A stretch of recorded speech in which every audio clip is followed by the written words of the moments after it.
gentlemen, please welcome up our speaker, Greg Koukl. Thanks, David. Thank you. I appreciate that introduction, David, because I was going to say something about this. I don't know if you're taking notes or not, but if you're not, I want you to. And if you have to bum a piece of paper off of somebody or a pen or a pencil off of somebody, then try to do that. And I'll tell you the reason why. I got 45 minutes to introduce you to some concepts. Start timer. I've got 45 minutes to introduce you to some concepts that, well, I'm in an uncomfortable position right now because I want to tell you about how great this material is, but I'm not trying to draw attention to myself, and you're just going to have to take my word for that. That's not my project. I care about you guys being more effective ambassadors for Christ, and I have had more people than I could possibly count that have told me, essentially, this material has absolutely transformed the way I engage.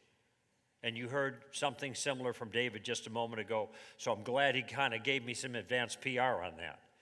I actually had somebody yesterday, it was a little bit discomforting, and they may be in the audience right now, and I just want you to know I appreciated your remark, but he told me, he said, your book, Tactics, is the best book I have ever read in my entire life. And he had a Bible under his arm, you know, and that made me feel just a little bit weird. But I'm sure he was accepting that one from the category. But the reason is exactly what David said, is that when you go to a conference like this, you get a lot of information.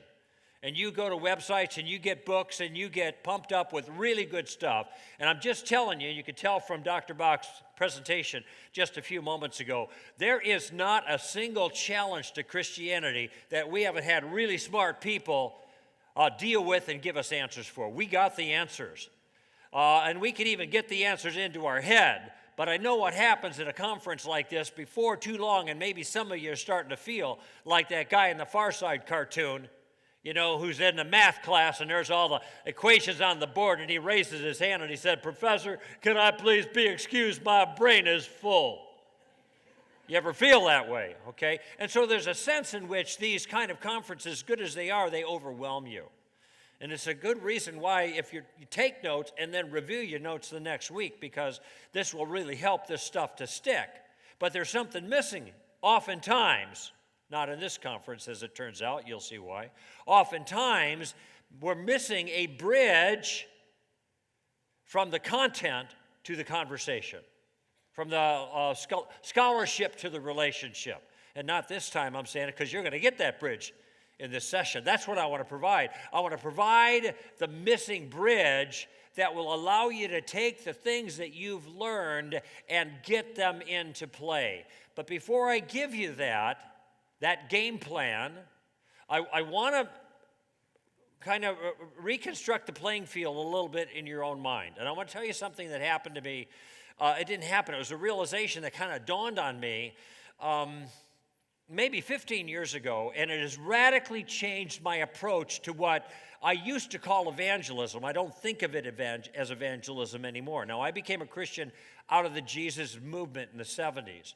And so we had just a very aggressive way of sharing, and that was like you go for the gold. You have a tract or a survey or something, and you go out and you talk to people, and you go to the beach or you go in the community, and you share your convictions, and you're looking to get a decision for Christ. And back then, there were a lot of people. Spirit was moving, and you could just share the simple gospel, and people would respond to that. But things have changed radically, all right? I realized 15 years ago a truth about this whole enterprise that is much more important for us now to realize. And here it is. It's the first thing I want you to write down. Before there can be any harvest, that is, any harvest of any individual, before there can be a harvest, there always has to be a season of, let's just call it gardening. Before any individual is harvested, there's got to be a season of gardening in that person's life. Okay? And nowadays, that season is a whole lot longer than it used to be. Francis Schaeffer called it pre-evangelism. And so we have this season, and I realize that our general approach to engaging people with the gospel was we had a closing mentality. Let's get into a conversation and push for the close. Let's get them to receive Christ, pray the prayer. And if we didn't close, we probably planted a seed or something, but it was kind of a bummer, if we couldn't get people to receive Christ. And sometimes in pressing for the close, we get in a fight. And let me just give you a little rule of these kinds of things. If anybody gets mad, we lose. If anybody gets mad, if I get mad, they don't get mad, I lose. If I don't get mad, but they get mad at me, I lose. In other words, people who are in a fight are not open to listen. This is a pretty good principle in marriage, by the way. Anybody gets mad, you lose. Much harder to practice in marriage, though. And so I don't want to get in a fight with people. And a lot of you don't want to get in fights. And so you realize if you're trying to push for the decision, go for the gold, well, this is very discomforting. And you realize, well, I'm not a good closer.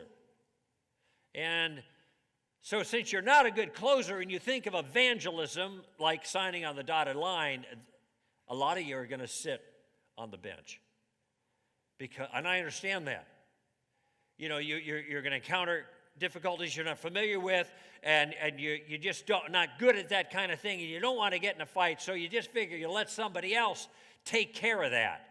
And you'll just live out your Christianity and be really nice, which I think is important. I think we should be nice. But if that's your evangelism strategy, just keep in mind you will never be able to out-nice a Mormon. You got stiff competition if that's your strategy, okay? We need to talk. But how do we do that? And so what happened in my case is I realized, before there's any harvest, there's got to be a season of gardening. And when the harvest is ready, that is the fruit is ripe, when you bump against it, it falls into the basket. I just had my spiritual birthday 4 days ago, and I remember that Friday night, my brother Mark came up to my place in Southern California. Well, we both lived there, but I was in the West End of Los Angeles. Excuse me. And he started to share Christ with me, and I said, Mark, you don't have to tell me any more about Jesus. I'm already ready to receive Christ. It took me about 15 minutes to peel him off the ceiling. And then I prayed a prayer, and the point was, I was ripe. I fell into the bucket. But I was only ripe because there had been a season of what? Gardening that came before. And Mark was an important player in that period of gardening. And I realized if the harvest is, when it's ripe, it's easy. The hard work is in the gardening. We probably need a lot more gardeners than we need harvesters. Just generally speaking, we need more gardeners. That means probably most of you are not harvesters. Most of you are probably gardeners. And because you don't think you're a good harvester, you've been sitting on the bench when we need you in play. I'm a gardener. I'm not a harvester. What I do on the radio and the podcasts and public events and through books and all that other stuff, all I'm doing is gardening. And when I find out down the line, somebody comes to me at an event like this and say, you know what, listen to your podcast, read your stuff, blah, blah, blah, go to your website, str.org. And now I'm a Christian. Someone else, there was a harvest for that person. What do? Oh man, that guy got to pick the fruit. I'm bummed. No, I don't say that. In John chapter 4, Jesus is with the woman at the well. A lot of you know the account, but you don't know what happens afterwards, because the disciples come back and he says, you say there are 4 months and then comes a harvest. I say, look on the field, it's white for harvest. And he's probably referring to the people that are walking across the field in their white robes that are being led by the woman at the well that Jesus had just talked to. And he tells the disciples, you are about to reap where you did not sow. Somebody else did the heavy lifting, you're going to get the easy pickings. Then he also makes this comment. So that the one who sows and the one who reaps can rejoice together. Wow, I like that. Do I care if somebody else does the sowing? Does the reaping where I've been doing I don't care about that. I just want to play. I want to be a participant in the kingdom. I want you to be a participant. And if what we do is our sowing and somebody else is reaping, hallelujah, that's fine. That's great.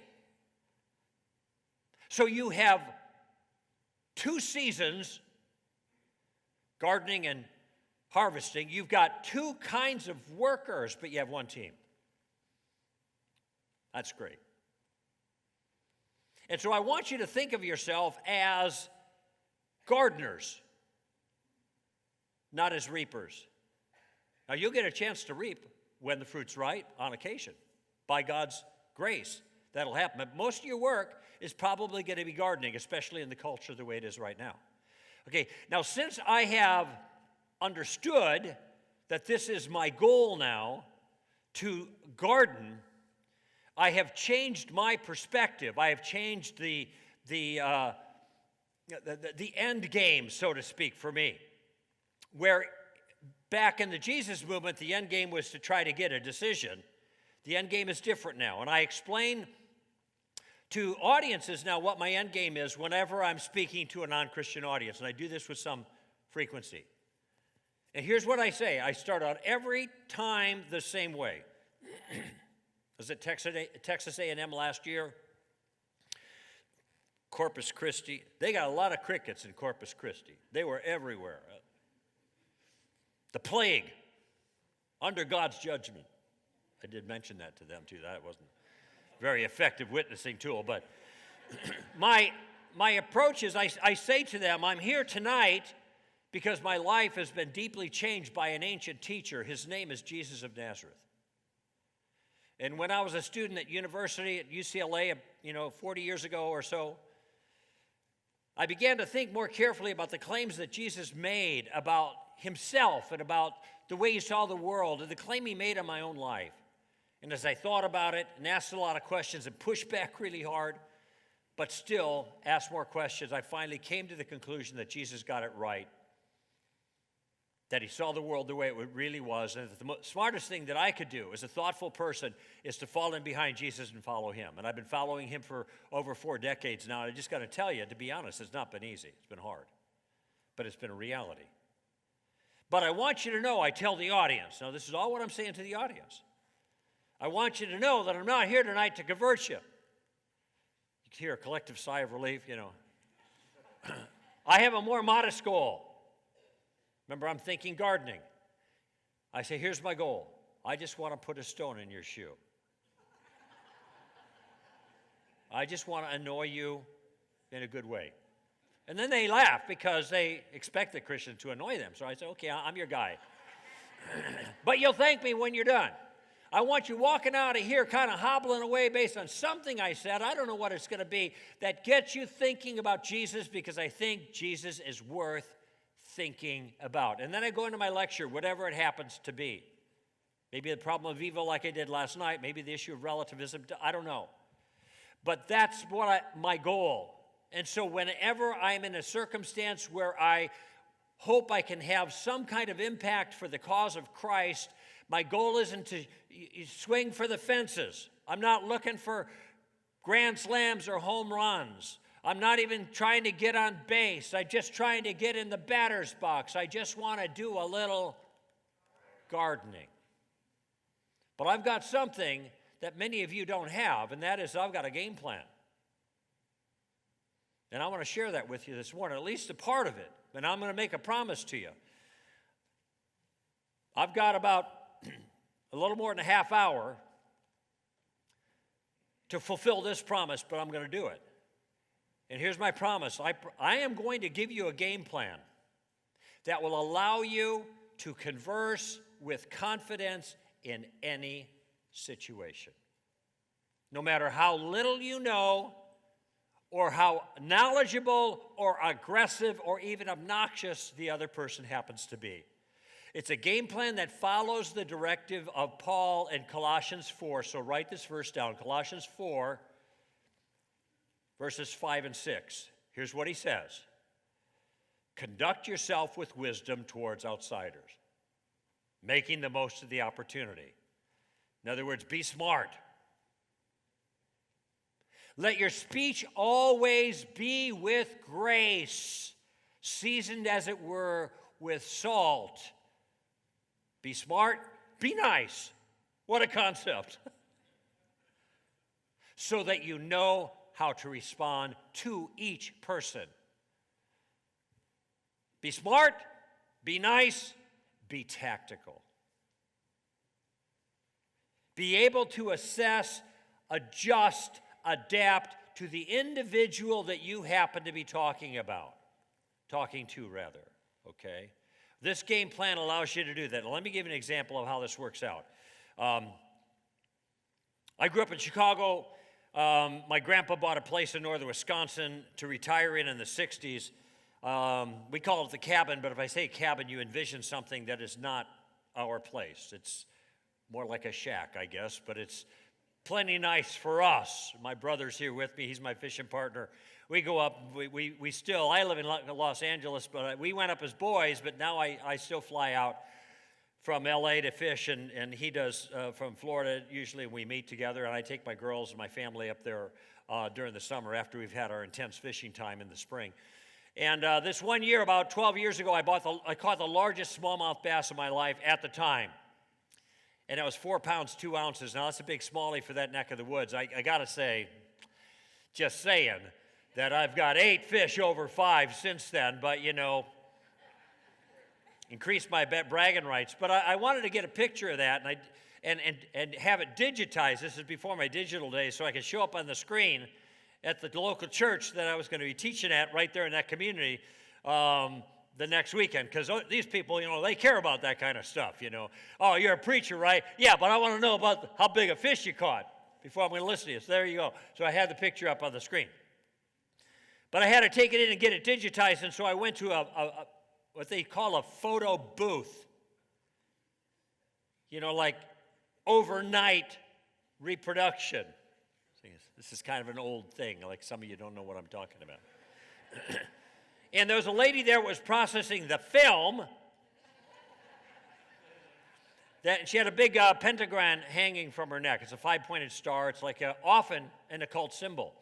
So I asked her, I said, does that jewelry have any religious significance? And she said, yes, the 5 points stand for earth, wind, fire, water, and spirit. Okay, and the bells are going off in my head. I said, what I wanted to know for sure, though, specifically was, does it have religious significance for you personally? Because some people wear a cross. They know what it means, but it doesn't mean anything to them. It's just jewelry. And she said, yeah, I'm a pagan. Now, I'm a trained professional. I was going with the flow, but my wife was standing next to me. And she'd never heard anybody say that before. And when this person said, I'm a pagan, she started laughing.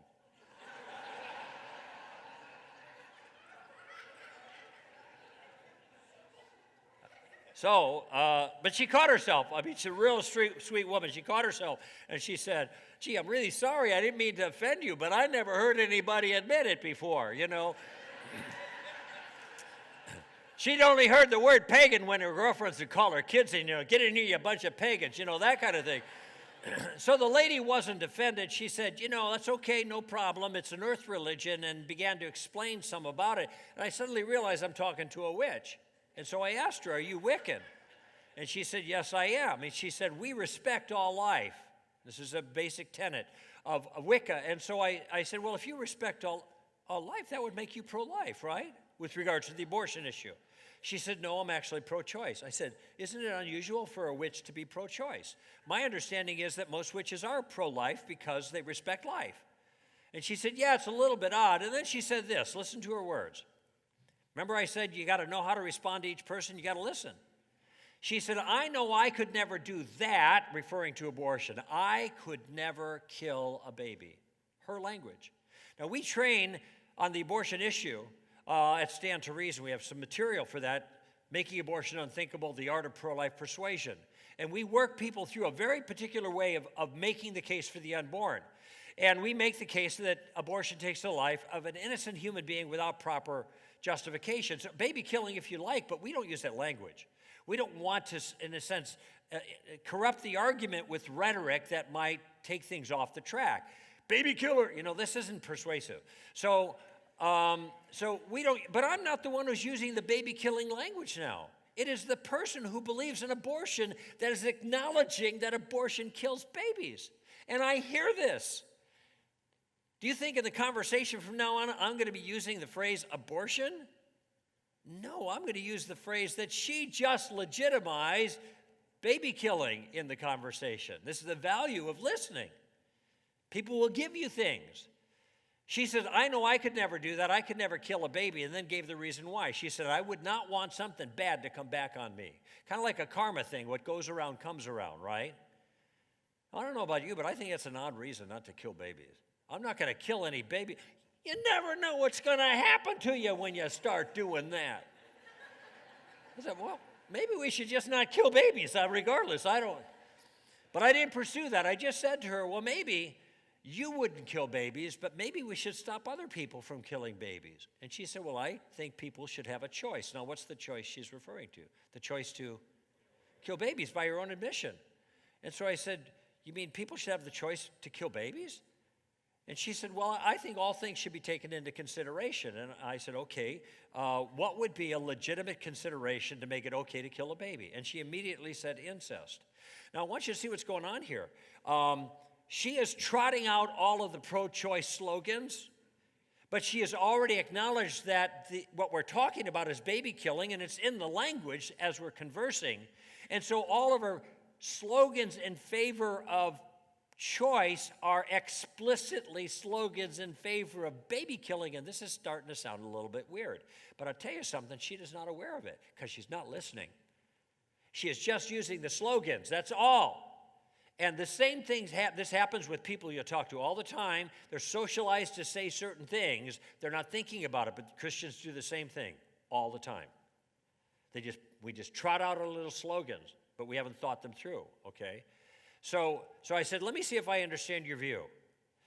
If I had a 2-year-old that was here, and I didn't have any children at the time, but if I had I would have used my own child, who had been conceived by incest, then on your view, I shouldn't be allowed to kill this baby. Is that right?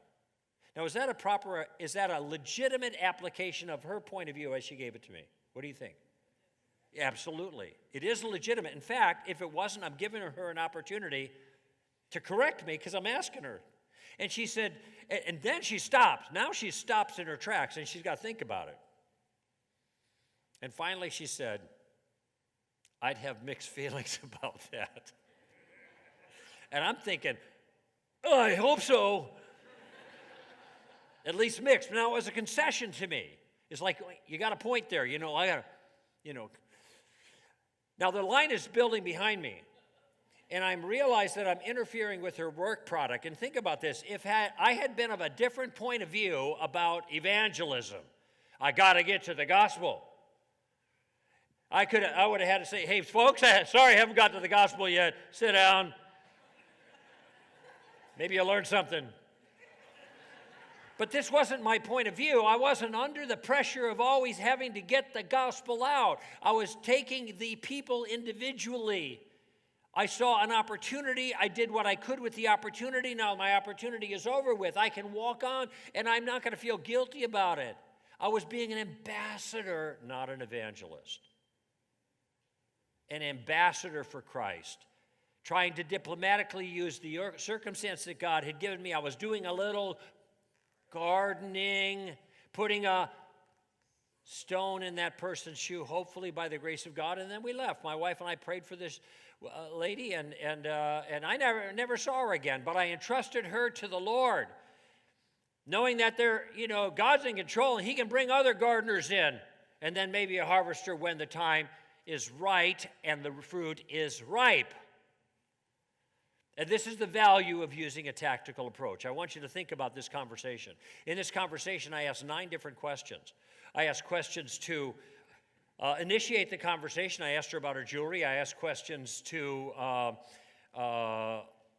get more information from her. I asked questions to exploit a weakness or a flaw that I saw in her argument.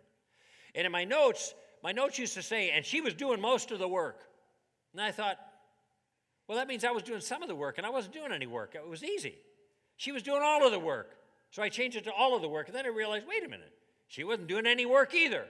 Neither of us were working. We were not fighting. There was no lines drawn in the sand. You know, we don't have our dukes up. We weren't defending turf. We're just having a conversation.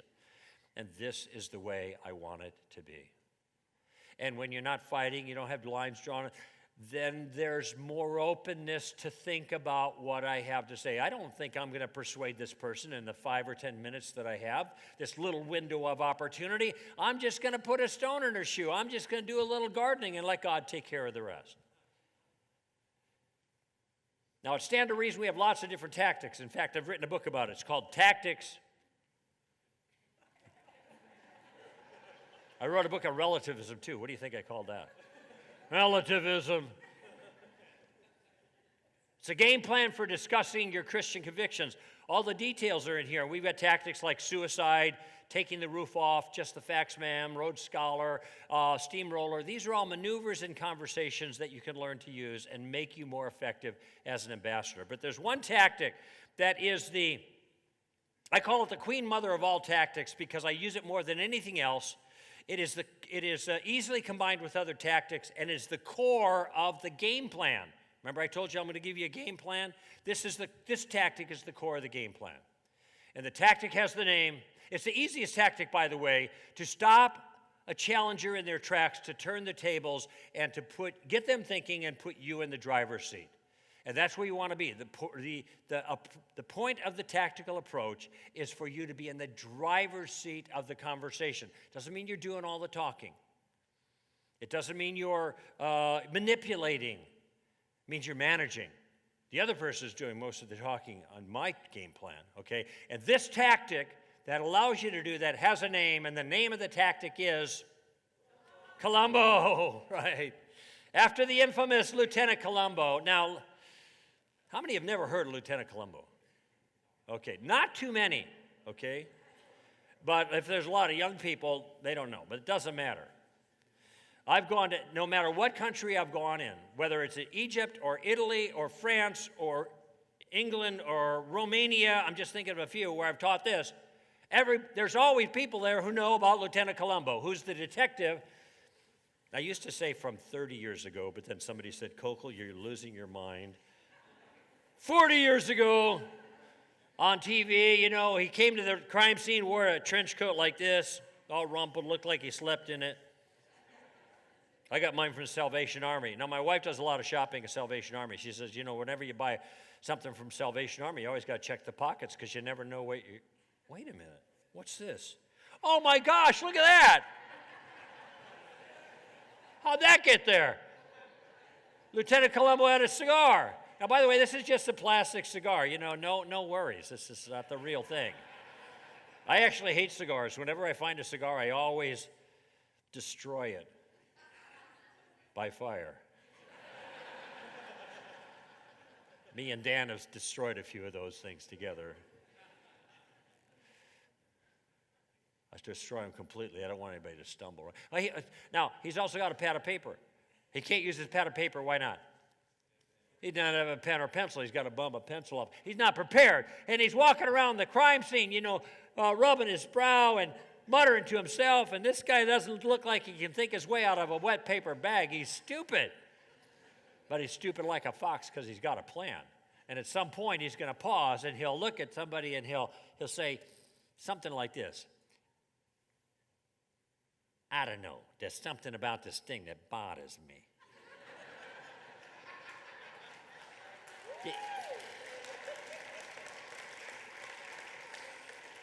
Come on, I'm trying to stay in character here. Cut it out.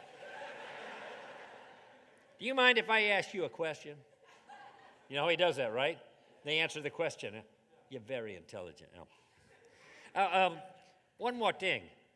And then he one more tings them to death, right? Question after question after question. Sometimes they get upset. And I'm sorry, it's because I'm asking all these questions, but I can't help it. It's a habit. And this is a habit that you ought to get into. The key to the Columbo tactic is that the Christian goes on the offensive in an inoffensive way with carefully selected questions to advance the conversation. Let me say that again. The key to the Columbo tactic is that the Christian goes on the offensive in an inoffensive way with carefully selected questions that advance the conversation, okay? So Columbo is going to be your game plan. In other words, whenever you get in a circumstance where you want to make an impact for the Lord in a non-Christian's life, actually you can use this with Christians as well with controversial issues. The principles here apply to all kinds of things in life. But here's where we're going to apply it. When you get in that circumstance, you think, okay, what do I do now? I got stuff in my head. How do I get it out? I need a bridge. Here's your bridge. It's your game plan. You're going to think, I'm going to use my game plan. And the game plan has 2 steps to it that I'm going to teach you. There are actually 3 steps in the full plan, and they're all in the book. Did I mention I wrote a book on this? They're all in the book. But these 2 steps, the first one will fulfill the promise I made to you earlier, okay? So I'm going to talk now about 2 steps, and each involve a particular kind of question, and I am going to give you the model question.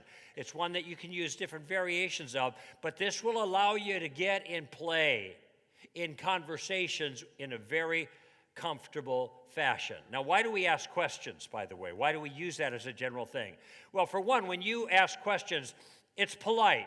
You're drawing people out. You're getting to know a little bit about them and about their ideas. You're not doing the talking. They're doing the talking, right? So it's not just polite, but there's no pressure on you. It's easy. You're listening. People love a good listener because most people like to talk about themselves or their own ideas. So you draw people out like that. Another thing, though, it's going to give you valuable information that you'll need to know to go further, okay? You need some intel, so to speak, okay, about what's the lay of the land with this individual.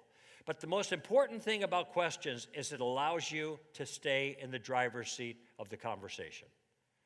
You direct the conversation as you will, whichever way you think is best under the circumstances, by using your questions, okay? So asking questions is the core of the game plan. I'm going to give you 2 uses of Columbo, each using a different question, and this is what you're going to think about next time you get into a circumstance where you want to make a difference, initiating your game plan. So what's the first use of Columbo? The first use of Columbo, very simple, gather information. Gather information. Lieutenant Columbo shows up at a crime scene. He's got a dead body. How's he solve the crime? He's got to gather information. He's not making accusations, not doing anything. He's just gathering information. So when you're in that first step, you meet somebody. I'm on the plane. I shared Christ with somebody. When did I get here? 2 days ago or Thursday? Yeah, on the plane. Now, I'm not the kind of person who shares everywhere I go. And every person, God help the person that sits next to Greg Koukl. You know, I'm not that kind of guy. I want to kind of stick to my stuff and work, and but I want to be available. The first quality, a virtue of a good ambassador, he's ready, and I want to be ready and available. So I say, Lord, I'm your servant. I'm your tired servant. I don't want to be talking to people right now. I've been working all weekend. I'm flying home. I want to watch a movie. I want to do work, but I'm your servant. So if there's an opportunity, fine. And so I'm sitting next to, in one flight, a guy named John. And I'm drawing him out with my game plan. I'm getting information about him. Now, he saw my Bible. He knows I'm a Christian. He tells me he's not a Christian, but he used to be a Christian. Is that good information for me to have? Yeah. Then he says, in fact, he used to be a preacher's kid. I said, John, how'd you used to be a preacher's kid? Your dad die? He said, no, my dad's still alive. He's just no longer a preacher. Oh. In fact, my dad's no longer a Christian. Oh. Do you think there's some baggage, spiritual baggage sitting next to me? Absolutely. Can you imagine if I would have gone out and started giving him a tract or carrying on or giving him the simple gospel, and what would he have thought? Been there, done that, and it hurt. But instead, I'm drawing him out. I'm getting his story. I'm getting a lay of the land. And I realize there are some minefields out there. And now because I have visibility of that, I can maneuver around the minefield, okay? And I mean, there's more that happened in that story. I don't have time to tell the whole thing, but I just want you to get the picture. I'm not jumping in and, swinging for the fences right away. I'm trying to make the most of the opportunity, all right? And treat that person as an individual. Now,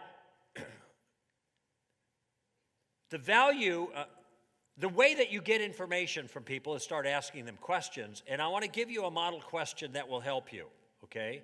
And that model question is, what do you mean by that?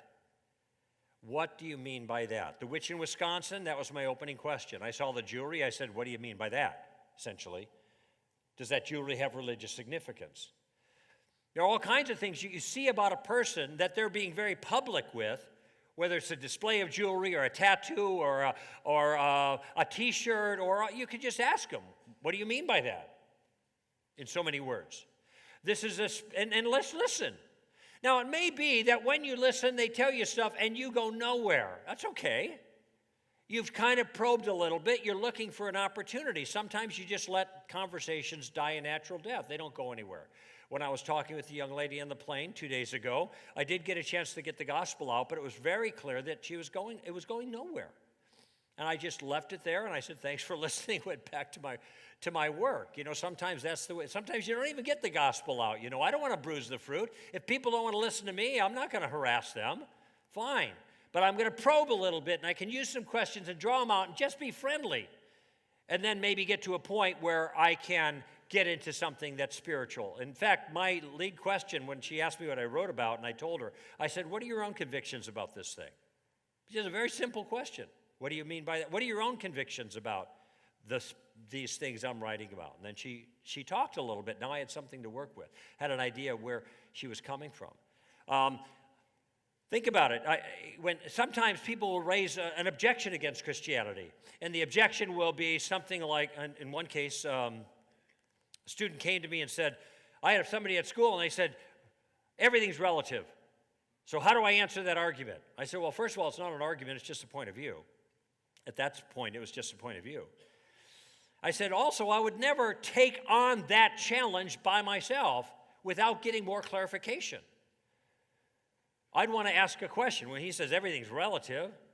Now, I know a little bit about relativism because I wrote a book on it, but I'm not sure that this person knows anything about it.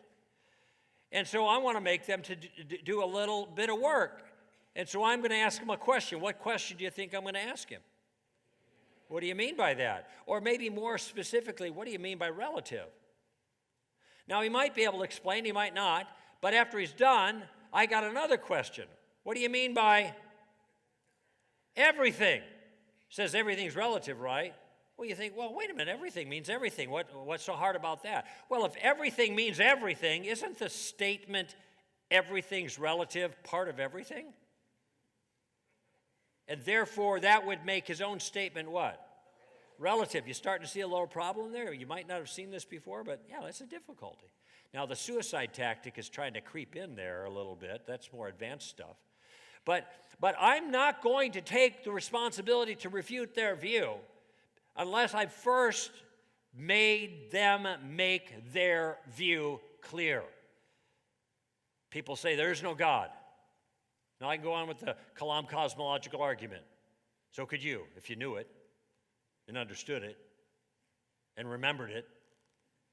Or you could just simply say, go ahead. What do you mean by that? What do you mean by a God? What kind of God don't you believe in? You don't believe in a God that's a guy with a long beard who sits up on the throne in outer space? I don't believe in that God either. Oh, you don't believe in a personal God of organized religion? This is what I used to say when I was a non-Christian.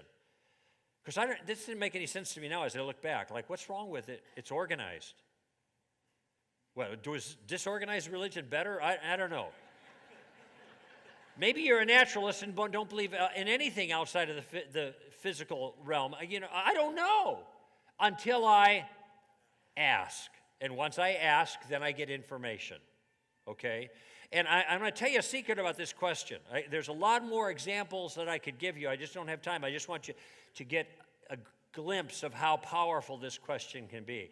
Whenever people make any statements at all contrary to Christianity, the Bible's been changed down through times, you can't trust oral tradition, and these relate to the last talk. Okay, what do you mean by that? Tell me more. Spell it out for me. Give it to me clearly. Now, they may be able to spell it out for you, but a lot of times, I promise you this happens. And some of you use the tactic. Actually, somebody just told me that just before the session. This happened to them. You ask the question, what do you mean by that? And you get what I call, and many of you will recognize this, the Simon and Garfunkel response. Remember those guys back in the 60s who wrote the song, The Sounds of Silence? So you'll say, what do you mean by that? And you will hear the sounds of silence. Now, you think people know what they mean by the things they say. This is not the case. People say things they're socialized to say. They blurt them out. They stonewall Christians, and Christians don't know what to do. They've never asked the question, what do you mean by that? And when you ask that question, and it's a genuine question, you want real information, all of a sudden people have to answer for their own view, and they don't know what to say. Now, this is true of people across the board, both sides of the aisles. It happens all the time with Christians. And that's why some of you are here. You've been caught flat-footed and you want some answers. So we're guilty of this as well. But it's just a human situation. Do not be surprised when you just ask for clarification, you get silence. Maybe what you might want to do, let's see, it's October. Easter's coming up, right? And so maybe you got an Uncle Fred that always comes over for Easter dinner and makes a mess of things because he's an atheist. Bam, bam, bam, bam, bam, bam, bam. And you don't know how to respond to him, and you get an argument, and it spoils the whole dinner. Maybe you should just let Uncle Fred talk this year. Just ask Uncle Fred lots and lots of questions about his own view. Bare minimum, you're going to get a much better education than you had about what he believed, and now you're in a better position to go back and do some thinking about his own view, okay? You're not going to have a fight. You're just going to let him talk. I'm just going to promise you something. If you just begin asking this question, you will be amazed at how many times you make progress just asking for clarification. Okay? So that's the first step of Columbo. The first step of your game plan, you're going to gather information. You're going to use some form of the question, what do you mean by that? Okay, there's a second step.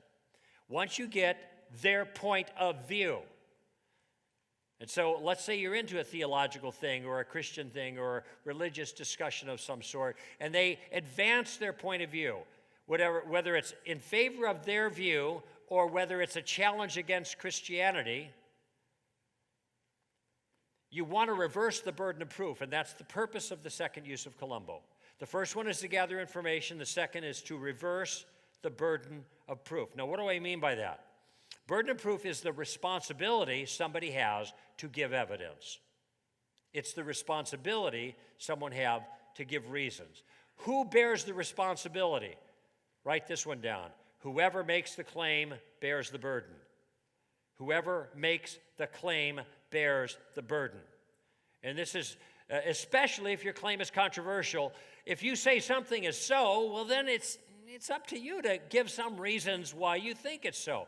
Now, here's why this is so important. For far too long, Christians have given the other side a free ride. They get to say anything they want, and then we're stuck with trying to disprove their claims. They get a free ride. Listen, in the immortal words of Ricky Ricardo, who's Ricky Ricardo? They got a lot of splaining to do. So we want to make them do some of their splaining. Okay? We want them to step up and defend their own views. They can't just throw their views out and say, I win, there's my view. And this is what you'll also hear, often hear to introduce the concept. You'll hear, I can explain that. And then you're going to get a story. Okay? Oh, I can explain that, and then comes the story. And there are all kinds. I've heard crazy explanations of how you can get something from nothing. You don't need God to start the universe. Big Bang, I know it's controversial in Christian circles, but it seems to me, I don't know, it works pretty good for our story. Because a Big Bang needs a Big Banger, you know. So that's on our side, but somebody wants to say, no, I'm going to tell you a story about how you can get something from nothing. Okay, go. Well, it's not enough for him to do that. And there are all kinds of other things like that, too. They tell stories, okay? They got to do more than that. They have to give reasons why we should take the story seriously. And this is where our second question comes in. So our second goal is to reverse the burden of proof, and we use the question when someone else makes the claim, now how did you come to that conclusion? Now how did you come to that conclusion? Okay? And then just wait and see what happens. And a lot of times you're going to get the sounds of silence again. And if they give you their reason, now you've got something to work with that maybe you'll ask some more questions of. But I'm just going to tell you, there is tremendous power in these two questions that you can ask without having any theological or apologetics background at all. You're the learner, you're the student in this situation. You're going to use a game plan in the circumstances that you find yourself in to gather information and to reverse the burden of proof. And you're going to use two different questions to accomplish that. What do you mean by that? And how did I come to that conclusion? Or some variation. You can vary it, but that's the basic principle. And I just want to point out now, I have fulfilled my promise to you. Because I promised that I would give you a game plan that would allow you to converse with anyone in any situation, no matter how little you know or how knowledgeable or aggressive or obnoxious the other person happens to be. And now you have that game plan. You have the Columbo tactic, and you have two questions that you can employ that will help you engage, and then you can just watch and see what God does. You do not have to be a harvester. You are probably a gardener. Now you got a game plan to garden. You have a goal, and the goal is to put a stone in their shoe. That's all you're worrying about. You are not swinging for the fences. You don't even have to get on base. You just got to get up to the batter's box, and this game plan allows you to do that. If you forget everything that I've said today and remember only one thing, remember this. Take a tip from Lieutenant Columbo. Always ask questions.